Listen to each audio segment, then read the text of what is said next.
गांव के सबसे अमीर आदमी ने एक बहुत बड़ा मंदिर बनवाया। मंदिर जब बन के तैयार हो गया तो वो देखने लायक था। दूर दूर से लोग उसको देखने आते थे और उसकी भव्यता को देखकर लोग मंदिर का गुणगान करते थकते नहीं थे। भीड़ इतनी होने लगी कि उस अमीर आदमी ने सोचा कि श्रद्धालुओं के लिए उनके लिए भोजन और रुकने की व्यवस्था की जाए। लेकिन उस अमीर आदमी को ऐसी व्यक्ति की ज़रूरत थी जो इन सब की देखरेख कर सके और पूरे मंदिर की व्यवस्था कर सके।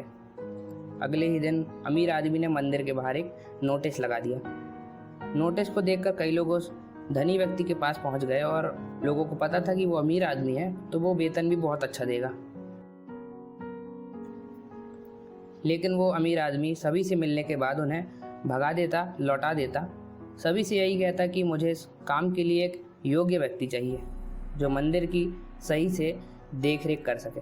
बहुत से लोग लौट गए। कुछ लोगों ने उनको गालियां दी, कुछ लोगों ने उनको पागल और बेवकूफ़ कहा, लेकिन वो किसी की बात पर ध्यान नहीं देते थे।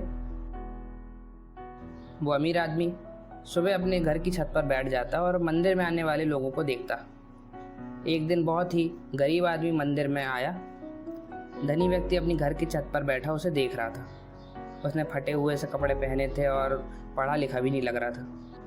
जब वो भगवान का दर्शन करके जाने लगा तो उस अमीर आदमी ने उसे बुलाया और कहा कि क्या आप इस मंदिर की व्यवस्था संभालने का काम करेंगे।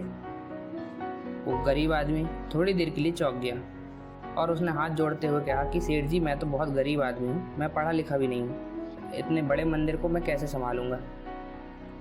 उस अमीर आदमी ने कहा, मुझे मंदिर की व्यवस्था के लिए कोई विद्वान नहीं चाहिए, मैं तो किसी योग्य व्यक्ति को ढूंढ रहा हूँ जो अच्छे से इसकी देखरेख कर सके। मैं जानता हूँ कि आप एक योग्य व्यक्ति हैं। मंदिर के रास्ते में मैंने कई दिनों से एक ईंट का टुकड़ा गाड़ा था जिसका एक कोना नुकीला था। मैं कई दिनों से देख रहा था कि उस ईंट के टुकड़े से कई लोगों को ठोकर लगती थी और कई लोग उस ईंट के टुकड़े से ठोकर खाकर गिर भी जाते थे, लेकिन किसी ने भी उस ईंट को वहां से नहीं हटाया। लेकिन आपको इस ईंट के टुकड़े से ठोकर नहीं लगी, लेकिन फिर भी आपने उसे देखकर वहां से हटाने की सोची। मैं देख रहा था कि आप एक फावड़ा लेकर गए और आपने उस ईंट को खोदकर वहां पर समतल बना दिया ताकि कोई ठोकर न खाए। अमीर आदमी की बात सुनकर वो गरीब आदमी कहता है, मैंने कोई महान काम नहीं किया है। दूसरों के बारे में सोचना और रास्ते में आने वाली दुविधाओं को दूर करना तो हर इंसान का काम है। मैंने तो बस अपना काम किया है। धनी आदमी ने फिर से कहा, अपने कामों को जानने और उनको पालन करने वाले लोग ही योग्य कहलाते हैं।